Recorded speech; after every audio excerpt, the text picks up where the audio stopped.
नमस्कार। आज कक्षा 9 CBSE यूपी बोर्ड कक्षा 9वीं के लिए समास आज हम लोग पढ़ेंगे। समास दो शब्दों सम और आस से मिलकर बना है। सम का अर्थ है बराबर, सम उपसर्ग और आस धातु।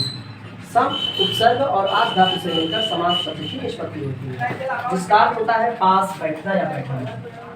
पास बैठना या बैठाना, या ऐसा कह सकते हैं कि परिभाषा के लिए जब दो शब्द परस्पर नजदीक आकर एक नए शब्द की रचना करते हैं उन्हें ही समास कहते हैं। शब्दों के या पदों के संक्षिप्तीकरण को समास कहते हैं। यह वह प्रक्रिया जिसमें दो शब्द या दो से अधिक शब्द मिलकर जब एक नए शब्द को बनाते हैं, एक नए शब्द की रचना करते हैं, उसे कहते हैं समास। वह है समास। समास में दो तीन चीजें हमें जाननी चाहिए, जिसमें सबसे पहला है जिसका नाम है पद। इसमें दो पद होते हैं। उन पदों को कहते हैं, एक को कहते हैं पूर्व पद, जो पहले होता है उसका नाम होता है पूर्व पद, बाद में होता है उसको कहते हैं उत्तर पद। और पूर्व पद को प्रथम पद भी कहा जाता है और उत्तर पद को अंतिम पद कहा जाता है।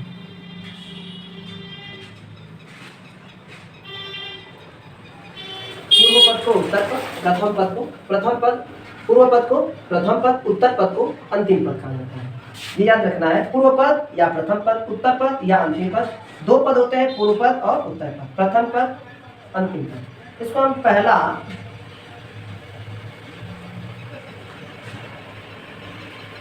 और इसे हम दूसरा भी कर सकते हैं। दूसरा, पहला पद दूसरा पद, दो पद होते हैं, पहले को पहला, दूसरे को दूसरा पद। ये अगर आपको याद है, और इन दोनों पदों को एक साथ प्रथम और उत्तर या पूर्व और उत्तर, प्रथम पद या अंतिम पद, पहला और दूसरा, दोनों पदों को एक साथ मिलाकर संक्षिप्त रूप, इसका जो संक्षिप्त रूप होता है उसे कहते हैं समस्त पद। जो संक्षिप्त रूप है उसका नाम है समस्त पद। ये याद रखना बहुत जरूरी है कि समस्त पद कौन सा है। समस्त पद पूर्व पद, उत्तर पद, प्रथम पद, अंतिम पद, पहला पद, दूसरा पद, और इन दोनों को एक साथ समस्त पद कहा जाता है। दोनों पदों को एक साथ समस्त पद कहते हैं।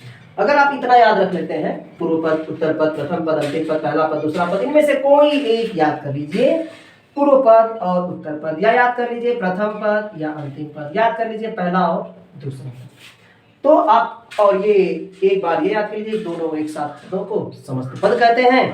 तो ये हो जाएगा आपका समास के जो अंग होते हैं उनको जानना। जब समास के अंगों को आप जान चुके हैं तो समास की परिभाषा करना और इनके समास के भेदों की परिभाषा करना बहुत आसान हो जाएगा। जब ये समास के भेद की परिभाषा करेंगे उसमें आसानी से क्लियर हो जाएगा कि कौन समास के कौन से उदाहरण आते हैं। और एक बात हमें बिल्कुल ख्याल रखना चाहिए कि किसी भी उदाहरण को, कोई भी समस्त पद को बिना विग्रह किए समास का नाम नहीं बताया जाना चाहिए। बिना विग्रह किए समास का नाम बताने से समास अधूरा या फिर गलत हो सकता है। इसलिए पहले हमें इनको जानना चाहिए, पूर्व पद, उत्तर पद, प्रथम पद, अंतिम पद, पहला पद, दूसरा पद। इन दोनों को संक्षिप्त रूप से कहेंगे, इन दोनों को संक्षिप्त रूप से कहेंगे समस्त पद। ये याद आपको रखना है, दोनों को संक्षिप्त रूप से समस्त पद कहेंगे। ये आपको बिल्कुल अच्छे ढंग से याद रखना चाहिए। अब हम आते हैं समास के भेद के अंतर्गत। देखिए, समास के भेद 4 हैं, और क्योंकि ऐसे तो कहा जाता है कि 6 हैं, तो 1 2 3 4 तो ये हैं, लेकिन तत्पुरुष समास के 2 भेद और हैं, द्विगु समास और कर्मधारय समास। अव्ययी भाव समास पहला समास, तत्पुरुष समास दूसरा समास। अगर लिखने के लिए अगर देखा जाए, अगर कोई पूछे कि कुल समास कितने हैं, कुल कितने समास होते हैं, तो आप 6 संख्या बता सकते हैं। समास की कुल संख्या 6 है। पद की प्रधानता के आधार पर समास के 4 भेद है। पहला है पहला है अव्ययी भाव, दूसरा है तत्पुरुष, द्विगु और कर्मधारय इसी के भेद के अंतर्गत है। तो हम कह सकते हैं ये बाप है और ये 2 बेटे हैं इसके।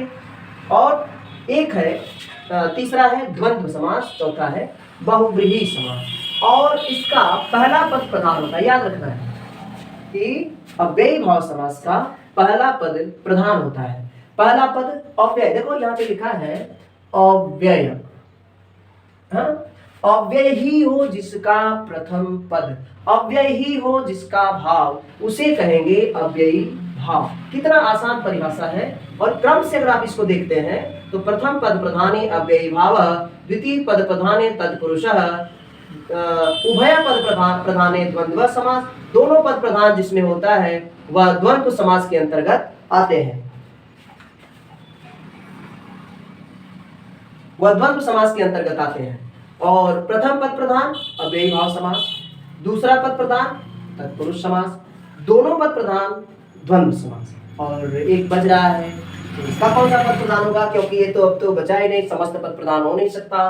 तो ऐसा ये जिसका पूर्व पद उत्तर पद दोनों पद प्रधान हो। अब इसमें कह सकते हैं अंतिम पद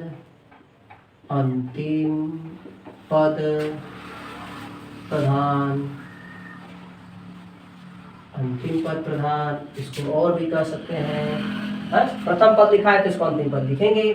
और इसको कहेंगे दोनों पद प्रधान, उभय पद प्रधान, दोनों पद प्रधान, दोनों पद प्रधान, प्रथम पद प्रधान, अंतिम पद प्रधान, दोनों पद प्रधान।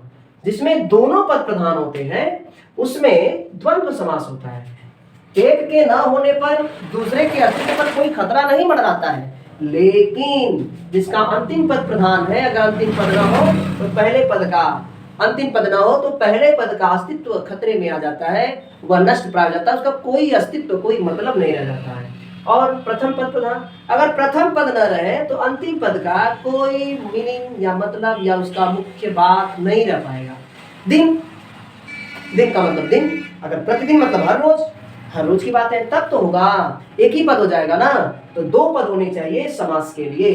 तो ये प्रथम पद प्रधान अव्ययी भाव समास, अंतिम पद प्रधाने तत्पुरुष समास, उभय पद या दोनों पद प्रधान द्वंद्व समास, अन्य पद प्रधाने ये आता है, इसका है अन्य पद। अन्य पद का मतलब कोई दूसरा तीसरे को इंडिकेट कर रहा है, तीसरे को संकेत कर रहा है, तीसरे को बता रहा है, कोई है जो इन दोनों समस्त पदों को यानी प्रथम और उत्तर पदों को मिला करके किसी की ओर संकेत कर रहा है, कोई है जो इसके बारे में बताया जा रहा है। अन्य पद प्रधान, अन्य पद प्रधान, अन्य पद जिसका प्रधान होता है बहुव्रीहि समास है। दोनों पद प्रधान जिसका होता है द्वंद्व समास है। अंतिम पद प्रधान होता है तत्पुरुष समास है। प्रथम पद प्रधान होता है अव्ययी भाव समास है। इस तरह से 1 2 3 4 प्रधान, 4 पद प्रधान है। यानी चारों पदों से आप समझ सकते हैं कौन सा समास की क्या परिभाषा है। आप बहुत अच्छे से समास की परिभाषा लिख सकते हैं, बहुत अच्छे से आप देख सकते हैं, स्किप करके या फिर पीछे आकर के आप आसानी से बैक करके आप सुन सकते हैं, समझ सकते हैं, देख सकते हैं। वापिस पुनः समझ लीजिए, एक बार फिर से देख लीजिए कि किस समास के कौन से प्रधान समास है या उसके नियम क्या है, उसको कैसे हम पहचान पाएंगे। तो एक एक समास को बारी बारी से समझेंगे। देखो परिभाषा के लिए अब इसकी परिभाषा अगर आपको लिखना है, अब ये तो याद करने का तरीका था, ये शॉर्टकट मेथड। अगर मान लो आपको पूछा जाए तत्पुरुष समास की कौन सा पद प्रधान, तो अंतिम पद प्रधान, तो इन दोनों का भी वही बात है, ये भी क्योंकि उन्हीं के बेटे हैं, इन दोनों का भी वही बात है, लेकिन इसमें थोड़ा सा अंतर होगा, तभी तो ये दोनों अलग हैं, तभी तो ये दोनों घर से बाहर हुए हैं, थोड़ी अलग की बातें हैं। और जिसमें है अंतिम पद प्रधान में तत्पुरुष समास, तत्पुरुष समास में पहले आते हैं अव्ययी भाव समास की परिभाषा। अब प्रश्न का इसमें अव्ययी भाव समास की परिभाषा कह सकते हैं जिस समस्त पद का, यहाँ पे हम लिख लेते हैं एक का, जिस समस्त पद का पहला, दूसरा, अंतिम, प्रथम। देखो समझो भाई, जिस समस्त पद का पद प्रधान होता है उसमें, है ना, जिस समस्त पद का प्रथम पद प्रधान होता है उसे अव्ययी भाव समास कहते हैं। उसे अव्ययी भाव, प्रथम पद, ध्यान से करो, उसे अव्ययी भाव समास कहते हैं। अब देखो कितना आसान है, जिस समस्त पद का प्रथम पद प्रधान होता है उसे अव्ययी भाव समास कहते हैं। याद रखेंगे दोनों बात, जैसे इसको बदलेंगे ये बदल जाएगा। यहां पे लिखेंगे द्वितीय पद प्रधान तत्पुरुष समास, उभय पद या दोनों पद प्रधान तुरंत हो जाएगा द्वंद्व समास। यही बदलना है, जिस समस्त पद का प्रथम पद प्रधान,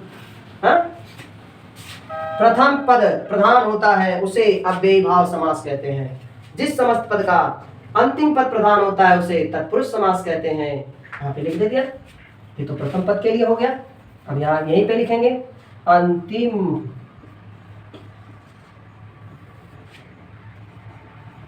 पहले से लिखा जाए पद, जिस समस्त पद का अंतिम पद प्रधान होता है उसे तत्पुरुष समास, तत्पुरुष समास कहते हैं। जिस समस्त पद का अंतिम पद प्रधान होता है उसे तत्पुरुष समास कहते हैं। जिस समस्त पद का द्विगु समास हो, जिस समस्त पद का अंतिम पद प्रधान होता है उसे द्विगु समास कहते हैं। जिस समस्त पद का अंतिम पद प्रधान होता है उसे कर्मधारय समास कहते हैं। एक बात है याद रखना है, कर्मधारय समास कहेंगे द्वितीय पद प्रधान होता है, अंतिम पद प्रधान होता है, उत्तर पद प्रधान होता है, उसको हम तत्पुरुष द्विगु कर्मधारय। लेकिन तत्पुरुष में एक चीज और जुड़ जाता है, कारक चिन्ह आते हैं। कारक चिन्हों का लोप रहता है। तत्पुरुष समास में कारक चिन्हों का लोप होता है। अब यहाँ पे जोड़ सकते हैं, यहाँ पे ऐसे बदल सकते हैं, प्रधान होता है और यहाँ पे जोड़ सकते हैं और कारक चिन्हों का लोप हो वहां पर तत्पुरुष समास, तत्पुरुष समास होता है। जिस समस्त पद में अंतिम पद प्रधान होता है और कारक चिन्हों का लोप हो वहां पर तत्पुरुष समास होता है। बिल्कुल अच्छे से ढंग से याद हो जाएगा, बिल्कुल आसानी से याद हो जाएगा। और अंतिम पद प्रधान होता है, ये तो बात जो का त्यों रहेगी। और इसमें बदलाव हो जाएगा अगले समास के लिए, यानी हम द्विगु समास की बात करें तो यहाँ पे कारक चिन्ह हटा दिए जाएंगे। यहाँ पे हो जाएगा जिस समस्त पद का अंतिम पद प्रधान हो और जिस समस्त का अंतिम पद प्रधान हो और यहाँ पे और जिस समस्त पद का अंतिम पद प्रधान हो और पहला प्रथम पद जिस समस्त पद का अंतिम पद प्रधान हो और प्रथम पद क्या, प्रथम पद यानी पहला पद संख्यावाची विशेषण हो, संख्यावाची विशेषण हो, वह द्विगु समास होता है। उसे कहेंगे द्विगु समास। जैसे जिस समस्त पद का अंतिम पद प्रधान हो और प्रथम पद यानी पहला पद संख्यावाची विशेषण हो वह द्विगु समास होता है ना, द्विगु समास होता है। ये है परिभाषा पे हम चल रहे हैं। पहला पद मैंने बताया है, प्रथम पद प्रधान अव्ययी भाव समास, द्वितीय पद प्रधान तत्पुरुष समास और कारक चिन्हों का लोप। इसको बता रहे हैं जिस समस्त पद का अंतिम पद प्रधान हो और प्रथम पद संख्यावाची विशेषण हो वह द्विगु समास होता है। ये अच्छे से याद कर लेंगे, समझ में आ जाएगा। हाँ, स्किप करके या पीछे करके आप वापस देख सकते हैं, दोबारा समझ सकते हैं। अब हम आते हैं एक दूसरे पे, प्रथम पद संख्यावाची विशेषण। अब यहाँ पे हम हटा देते हैं, इसको भी हटा दें, द्विगु समास को भी हटा दें। अब इसको हम आते हैं कर्मधारय।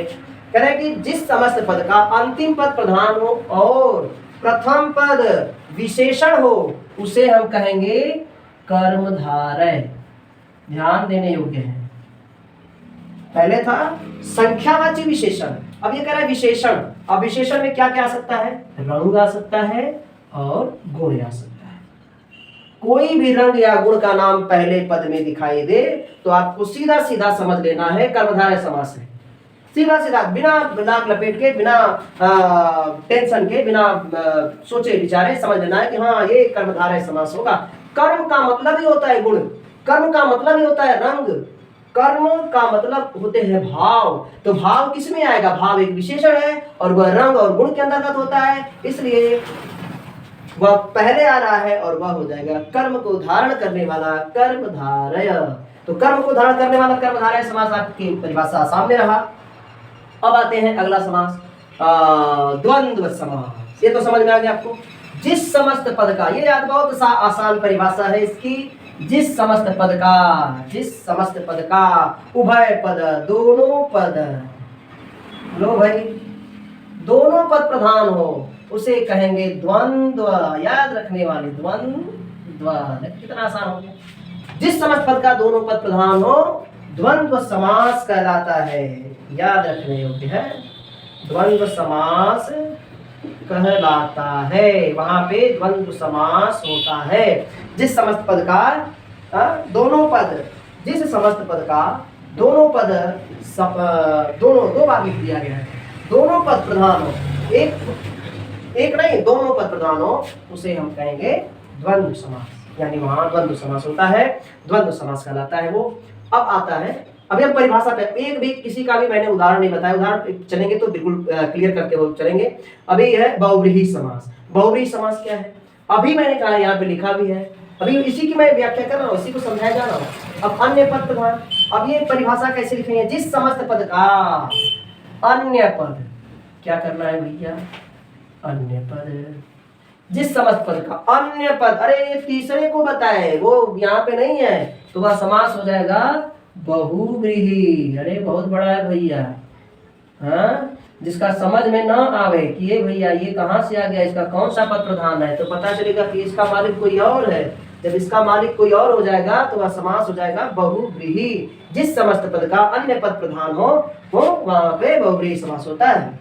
किसी किसी गांव के प्रधान कोई दूसरे गांव में होते हैं, वही हाल इसका है। यहाँ पे जो रहने वाले हैं दोनों में से कोई और प्रधान हो गया, कोई और मालिक हो गया है, इसलिए आपको ये याद रखना है अन्य पद प्रधान है बहुव्रीहि समास। बहुमत में होने पर भी सरकार बनाई जा सकती है। ये रहा आपकी परिभाषा। अब हम आते हैं परिभाषा के बाद इन सब के उदाहरणों पे। उदाहरण अच्छे से समझने के लिए बहुत जरूरी है ध्यान से देखना, तो हम इसको इरेज करते हैं और अब आते हैं उदाहरण, सभी समास के उदाहरण। तो हाँ चलिए, तो आपको अभी मैंने बताया है जिसका प्रथम पद प्रधान हो उसे हम कहेंगे अव्ययी भाव समास। तो आपको एक चीज और बताई गई कि अव्यय हो, अभी कहा गया प्रधान हो, अब कुछ और बता दें, प्रधान हो, अव्यय हो, उपसर्ग हो, अव्यय हो, उपसर्ग हो और शब्द के बाद या पहले भर आए, क्या आए? भर, या आए हर, पहले आए या बाद में? भर पेट, पेट भर, दिन भर, रात भर, भर आ रहा है पहले आए या बाद में? उपसर्ग आएगा तो हमेशा पहले ही आएगा, ये बाद में आ रहा है तो ये जब भी भर शब्द आएगा वह समास अव्ययी भाव समास होगा। हर दम, हर घड़ी, हर वक्त, ये अव्यय है इसलिए इसको हम हटा भी सकते हैं। और ये हर भर कहीं भी आए तो वह समास कौन सा हो जाएगा? अव्ययी भाव समास। आपको याद रखना है प्रथम पद प्रधान अव्ययी भाव समास, द्वितीय पद प्रधान तत्पुरुष समास। अब ये याद समझ में आ सकता है, उदाहरण में आते हैं। जैसे अभी मैंने कहा है रात भर, रात भर, दिन भर, पेट भर, जितने भी आएंगे वो सभी आ जाएंगे अव्ययी भाव समास। अब ये अव्ययी भाव समास के और भी बहुत सारे उदाहरण, यथाशक्ति, यथाशक्ति, शक्ति के अनुसार, यथाशक्ति, शक्ति के अनुसार। तो भैया यथाशक्ति रात भर, दिन भर, यथाशक्ति। और भी कोई बहुत सारे उदाहरण मिलेंगे।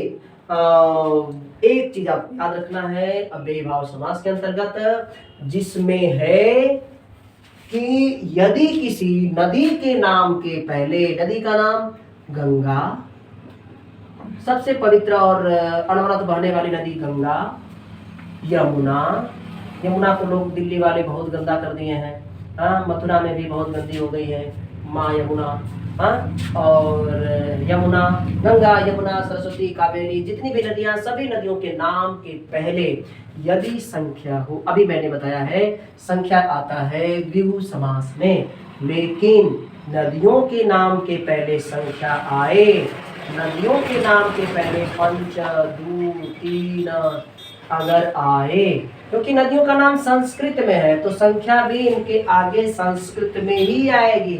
पंचगंगा, द्वियमुना, अगर यमुना आएगी तो इसमें हलंत लगा के यमुनम कह दिया जाएगा, इसको हलंत लगा के गंगम कह दिया जाएगा, तो हो जाएगा पंचगंगम द्वियमुनम। अगर ऐसा दिखाई दे रहा है तो यह समास आपका अव्ययी भाव होगा। आपको याद रखना है किसी भी नदी के नाम के पहले, किसी भी नदी के नाम के पहले यदि संख्या लगा हो तो वह द्विगु समास न होकर के अव्ययी भाव होगा। चलिए बात समझ लीजिए क्यों होगा, क्यों अव्ययी भाव होगा। कारण ये है कि गंगा एक ही है, चार गंगा है नहीं, यमुना एक ही है भारत में बहने वाली नदी, इसलिए यह अव्यय का काम करता है।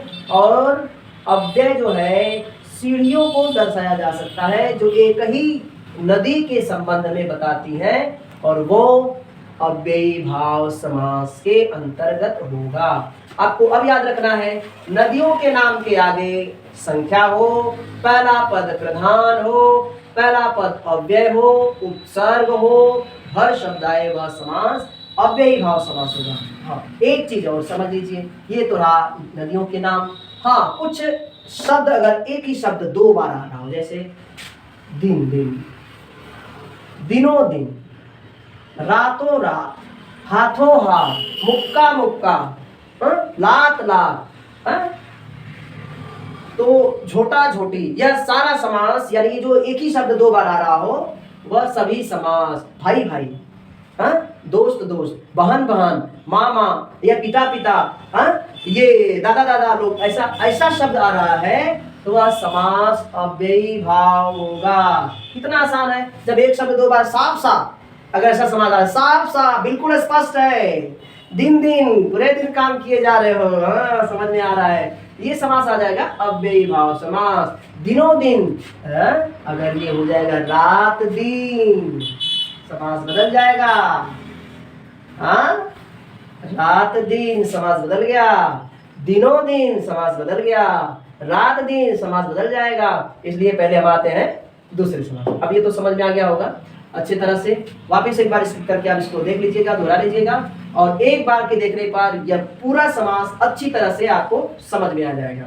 आगे बढ़ते हैं तत्पुरुष समास के लिए। तत्पुरुष समास, अब ये अव्ययी भाव समास की परिभाषा भी मैंने समझाया है पीछे, और इसके नियम भी बता दिए हैं, इसको पहचानने का तरीका भी मैंने बताया है, और हर एक समास को इसी तरह से हम व्याख्यायित करते हैं ताकि और आसान से आप समझ सकें। अब आते हैं, इसको हम मिटा ही देते हैं ताकि आपको कंफ्यूजन नहीं हो। इसको हमने हटा दिया। अब आ गया है तत्पुरुष समास, इसको भी हटा देते हैं, बारी बारी लिखेंगे ताकि आपको बहुत अच्छे से क्लियर होता जाए, समझ में आता जाए, और एक बार में सुनकर आप समझ सकें। अब आते हैं तत्पुरुष समास। अभी मैंने परिभाषा लिखा था, जिस समस्त पद के उत्तर पद अंतिम पद प्रधान होते हैं, उत्तर पद या अंतिम पद प्रधान होते हैं। उत्तर पद या अंतिम पद वे हैं तत्पुरुष समास। वे तत्पुरुष समास हैं और इनमें कारक चिन्ह होते हैं, लोप होता है उनका। कारक चिन्हों का लोप होता है। लोप का मतलब है लुप्त होना, गैप यानी छिपना। उन कारक चिन्हों का लोप होना, छिप जाना, अंदर हो जाना। तो यह जिस समस्त पद में अंतिम पद प्रधान हो और कारक चिन्हों, ये बिल्कुल आसान है, अभी बहुत ज्यादा कठिन नहीं है, बहुत आसान है। कारक चिन्हों का लोप हो बस। जैसे राजकुमार, राजा का कुमार, का आ गया, का कारक चिन्ह है। आप समझ लेना, मैंने पहले ही बताया है, बिना किसी विग्रह के, देखो समास का विग्रह होता है और समास का विग्रह होता है और संधि जो हुई होती है वह विच्छेद होती है। अगर समाज में लिया जाए तो समास वे लोग होते हैं जो एक ही परिवार के होते हैं और संधि उनसे होती है जो अपने दोस्त हैं, जो मित्र हैं। एक राजा दूसरे राजा से संधि करता है, फिर उनका विच्छेद हो जाता है, तो संधि का विच्छेद होता है। समास का होता है विग्रह, यानी समास का कोई विलोम शब्द पूछे तो समास का विलोम शब्द होता है विग्रह। समास का विलोम शब्द विग्रह। समास का विलोम शब्द विग्रह। और संधि का विलोम शब्द विच्छेद होता है, तो वो विलोम शब्द की बात नहीं है। यहाँ पे हम कह रहे हैं राजकुमार, राजा का कुमार, राजकुमारी, राजा की कुमारी। अब देखो राजकुमारी इधर करते हैं, इधर की करते हैं, इधर की करते, हो गया सब राजा की कुमारी। और से एक शब्द है बड़ा ही प्रचलित है, पापा की परी। पापा की परी समास ये किया गया है, यह समास हो जाएगा तत्पुरुष। इसको संक्षिप्त करेंगे तो क्या होगा, पापा परी। लेकिन पापा परी इसको और संक्षिप्त कर देंगे तो जैसे पापा की परी, राजा की कुमारी, राजकुमारी, तो ये हो जाएगा, ये भी गायब होगा और ये भी गायब होगा, तो हो जाएगा पाप परी। लेकिन पाप परी थोड़ा अजीब लग रहा है, थोड़ा अच्छा नहीं लग रहा है, फिर भी पाप परी ही तो हो रहा है। पाप परी यानी पाप पड़ेगा भाई, पापा की परी, पाप परी। लेकिन पाप परी में 3 पद बार बार आ जाने से पारी भी नहीं कह सकते, पापारी है, ऐसा भी कहा नहीं जा सकता। इसलिए पापा की परी में इसका विग्रह करके ही लिखा जा सकता है, पापा की परी। इसको समस्त पद बनाने की बिल्कुल भी जरूरत नहीं है, इसका समस्त पद नहीं बनाएंगे, जबरदस्ती करेंगे तो वही पाप परी होगा, जो लोगों को बिल्कुल भी अच्छा नहीं लगेगा। इसलिए पापा की परी को पापा की परी ही रहने दें। तो राजकुमार, पापा की परी में समास आपका हो जाएगा तत्पुरुष समास। घुड़सवार, घोड़े पर सवार, देखो घुड़सवार, घुड़सवार, यह देखिए क्या है, घोड़े पर सवार, घोड़े पर सवार, घोड़े पर सवार, ये आ गया।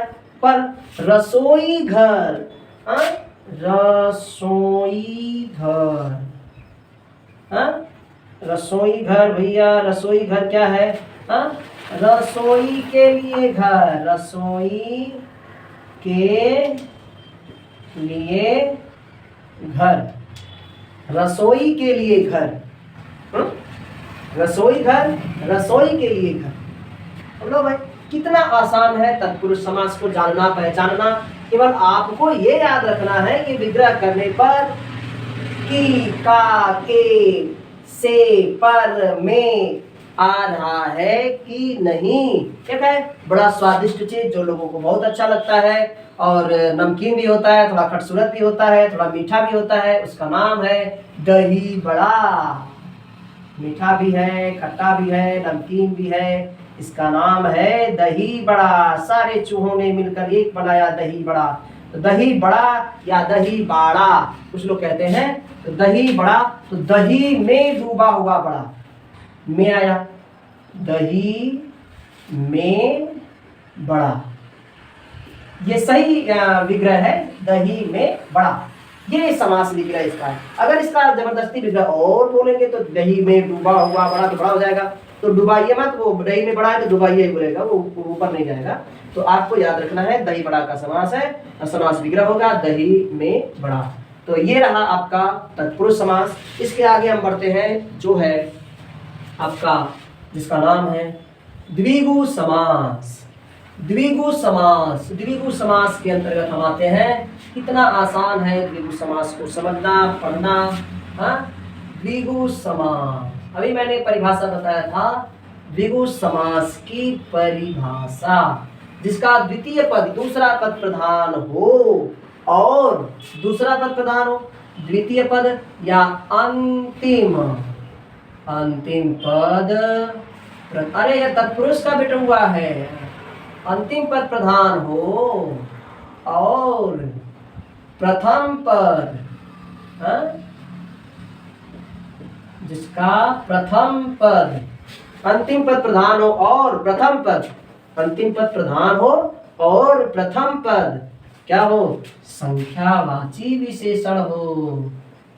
संख्यावाची विशेषण हो, याद रखना भाई, संख्यावाची विशेषण हो जिसमें अंतिम पद प्रधान हो और प्रथम पद संख्यावाची विशेषण हो, वहां द्विगु समास होता है। वहां द्विगु समास होता है जैसे त्रिकटु, तीन कड़वे चीजें, तीन कड़वा चीजें जो थोड़ा कड़वी लगती हैं उसको कहते हैं त्रिकटु। त्रिफला, तीन फलों का समूह। देखो तीन आ रहा है, त्रिभुज, चतुर्भुज, पंचभुज, अष्टभुज, दशभुज, नवभुज, जितने भी भुज आ रहे हैं वह सभी क्या आ रहे हैं, संख्या पहले आ रही है तो वह समास हो रहा है द्विगु समास।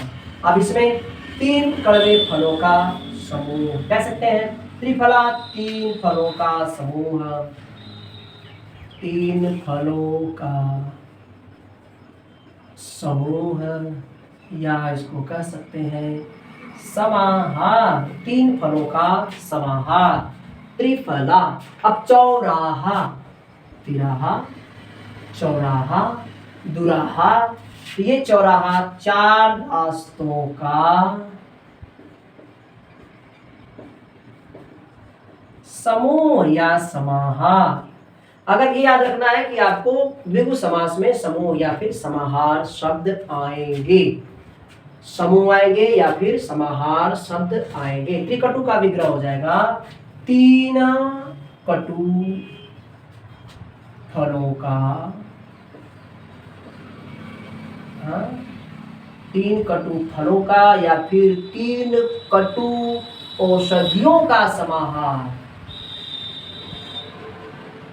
अब ये फलों का या फिर औषधियों का, ये औषधियां ही कटु होती हैं। औषधियों का समाहार, तीन कटु फलों का या फिर तीन कटु औषधियों का समाहार, ये है द्विगु समास। अब आते हैं अगला समास जिसका नाम है कर्मधारय समास। ध्यान दीजिए, बहुत आसान कर्मधारय समास। अब अभी इन दोनों में सामंजस्य भी बताया जाएगा, बने रहिएगा, पूरा वीडियो अवश्य देखिएगा ताकि एक बार में, एक दिन में 40 मिनट में या 30 मिनट में इस पूरे समास को आसानी से पढ़ सके। ये है कर्मधारय, जल्द ही अंत में पहुंचने वाले हैं। कर्मधारय समास बहुत आसान है। जिस समस्त पद का दूसरा पद प्रधान हो और दूसरा पद प्रधान हो, दूसरा पद या अंतिम पद प्रधान हो और क्या हो, पहला पद विशेषण हो, पहला पद क्या हो, विशेषण हो। ऐसा भी कर सकते हैं, दोनों पद आपस में, दोनों पद विशेषण, विशेष्य, विशेषण विशेष्य, उपमेय, उपमान हो वही कर्मधारय समास होता है। याद रखना है उपमेय क्या चीजें हैं, उपमान कौन सी चीजें हैं, याद रखना। उपमेय उपमान पहचानने में बड़ी कठिनाई होती है, बच्चों को पहचान नहीं पाते हैं। तो याद रखो जो अपने पास होता है उपमेय है, जो हमारे अंगों के पास है, जो हमारे पास है, हाथ है, मुंह है, नाक है, पैर है, सिर है, ये सारी चीजें हैं हमारे पास, तो ये सभी क्या है, उपमेय है। जो हमसे दूर है, कमल है, फूल है, सूर्य है, चंद्र है, तारे हैं, ये सभी क्या है, उपमान है। ऐसा कहा जा सकता है जो मेरे पास है वो उपमेय है, जो हमसे दूर है उपमान है, जिससे तुलना की जाती है, जिसकी प्रशंसा की जाती है वह उपमेय होता है, जिससे की जाती है वह उपमान होता है। याद रखना, जिसकी तुलना की जाती है वह छोटा होता है, जिससे की जाती है वह बड़ा होता है, वह प्रसिद्ध होता है वह उपमान होता है, जो अप्रसिद्ध होता है उपमेय होता है। विशेषण विशेष का संबंध रखने वाले, उपमेय उपमान का संबंध रखने वाले सभी समस्त पद कर्मधारय समास होते हैं।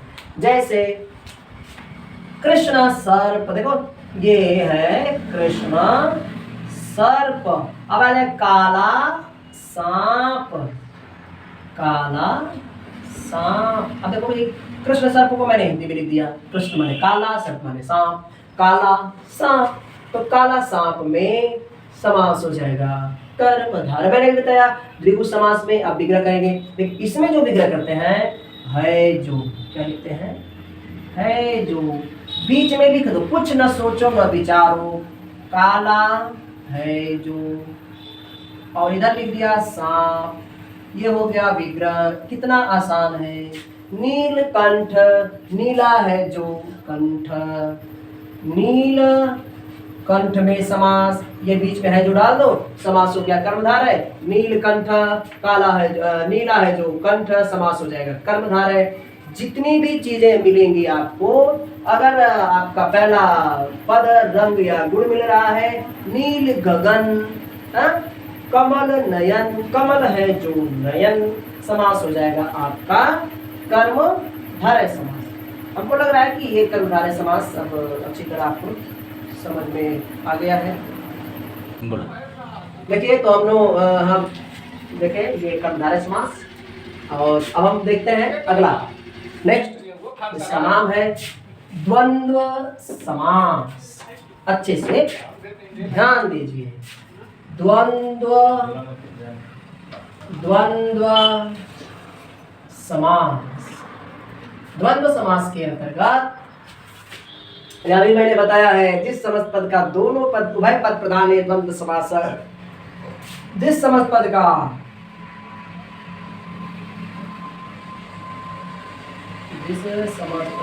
पद का दोनों पद प्रधान हो, दोनों पद प्रधान हो उसे कहेंगे द्वंद्व समास। दोनों पद प्रधान हो, चार थे द्वंद्व, इसकी परिभाषा होती है संस्कृत में, चौ के अर्थ में द्वंद्व प्रधान होता है। जैसे अभी मैंने कहा था माता पिता, माता पिता, माता और पिता, राम लक्ष्मण। समास का नाम द्वंद्व समास। याद रखना है, ये दोनों शब्द प्रधान होते हैं और बीच में विग्रह करने पर और आता है। क्या आता है? और आता है। माता और पिता, माता और पिता, राम और लक्ष्मण, ये समास है आपका द्वंद्व समास।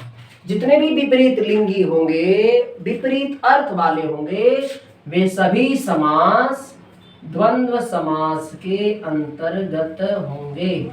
विपरीत लिंग वाले और विपरीत शब्द यानी विलोम शब्द, विलोम शब्द भी आपके होंगे द्वंद्व समास के। माता पिता, भाई बहन, रात दिन, ऊपर नीचे, दाएं बाएं, इधर उधर, ये सारे समास द्वंद्व समास के अंतर्गत आएंगे। अब अंतिम समास रह गया है जिसका नाम है बहुव्रीहि समास। याद दीजिए, ध्यान दीजिए, अच्छे से समझिए। बहुव्रीहि समास, बहुव्रीहि समास कौन सा समास है? वो समास बहुव्रीहि समास है जो अन्य पद प्रदान करता है या किसी दूसरे तीसरे को इंडिकेट करता है। अन्य पद प्रधाने बहुव्रीहि, अन्य पद प्रधान हो जिसका, वही है बहुव्रीहि। देखो हमने दो बार इसको बताया है, इसके पहले भी मैंने इसकी परिभाषा बताई और वापस फिर से मैं परिभाषा बता रहा हूँ, इसलिए थोड़ा समय लग रहा है, इसके लिए क्षमा कीजिए और पूरा वीडियो अवश्य देखिए ताकि आपको अच्छे से क्लियर हो जाए। और जिसका अन्य पद प्रधान हो, अन्य पद प्रधान हो जिसका, वह बहुव्रीहि समास होता है, बहुव्रीहि समास होता है, वही बहुव्रीहि होता है। जैसे नीलकंठ समास होता है, जैसे नीलकंठ, नीलकंठ याद रखना, अभी मैंने नीलकंठ को बताया था कर्मधारय समास, तो हमने भी इसके पहले भी कहा था बिना विग्रह किए कर्मधारय समास को या किसी भी समास को हम नहीं बताएंगे। यदि हम विग्रह बिना किए बताएंगे तो समास का नाम गलत भी हो सकता है। तो नीलकंठ में समास हम क्या कर सकते हैं, तो है नीला है कंठ जिसका, नीला है कंठ जिसका। अभी कर्मधारय समास के लिए, कर्मधारय समास के लिए मैंने इसको कहा था नीलकंठ में ही, नीला है जो कंठ, ये विग्रह किया था। तो इस तरह से, और एक और समास द्विगु समास, द्विगु समास और कर्मधारय समास और बहुव्रीहि समास का थोड़ा बिल्कुल करीबी रिश्ता है। ये जब उससे तत्पुरुष से जब ये दोनों अलग हुए ना, तो थोड़ा थोड़ा इससे अपना नए निटक्का करके इससे मिल गए, और इससे जब मिल गए तो देखो अब ये कर्मधारय समास का होते हुए भी या बहुव्रीहि समास का होते हुए भी यह भी उसको अपनाया जा रहा है, और इसका होते हुए भी यह भी अपनाया जा रहा था। नीलकंठ में दो समास हो गए, नीला है कंठ जिसका बहुव्रीहि समास, और नीला है जो कंठ कर्मधारय समास। अब देखो द्विगु समास के लिए क्या, त्रिनेत्र, त्रिनेत्र, तीन नेत्र हैं जिसके, समास कर देंगे, तीन नेत्र हैं जिसके, तो हो जाएगा आपका बहुव्रीहि समास। इसी को द्विगु समास करेंगे तो तीन नेत्र, तीन नेत्रों के समाहार। आप देखो अंतर है ना, यहाँ समाहार आया इधर जिसके, तो आपको याद रखना है जिस समस्त पद के विग्रह करने पर अंत में जिसका, जिसकी, जिससे आ रहा है वाला आए, जिसका आए, जिसका आए, जिसकी आए, हाँ जिसका, जिसकी, हाँ वाला शब्द आए अंत में, वह समास आपका होता है बहुव्रीहि समास, वही बहुव्रीहि समास होता है। अरे थोड़ी बस आती जा रही है, थोड़ी गाड़ियां आ जा रही है, उसका भी आनंद लेते रहिए, इसको पढ़ते रहिए, बोरी नहीं होगी। अच्छे से देखो समझ लो, यह समास आज बिल्कुल पूरा कंप्लीट होता है।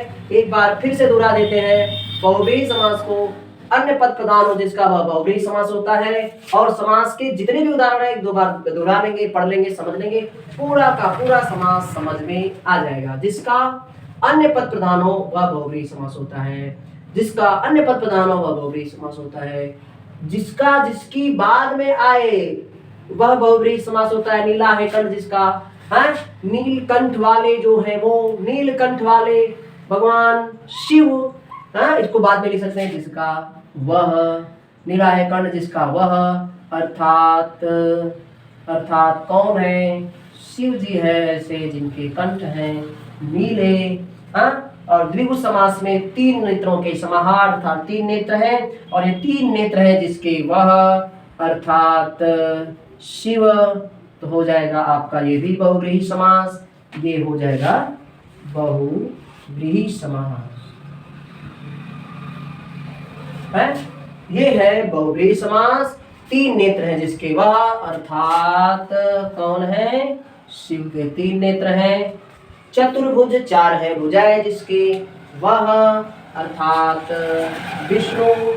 ऐसे ही बहुत सारे आपको उदाहरण मिल जाएंगे। कक्षा 9वीं की सरस्वती बुक में बहुत सारे उदाहरण दिए हुए हैं। अगर उसमें किसी को परेशानी हो रही हो तो सीधा सीधा मैसेज कर सकते हैं, उनको उस संबंध में आपको बता दिया जाएगा उसी जगह पे। ओके, आज के लिए बस इतना ही। बहुत बहुत धन्यवाद आप सबको देखने के लिए। आप इसका लाभ लें और आज इतना ही। धन्यवाद।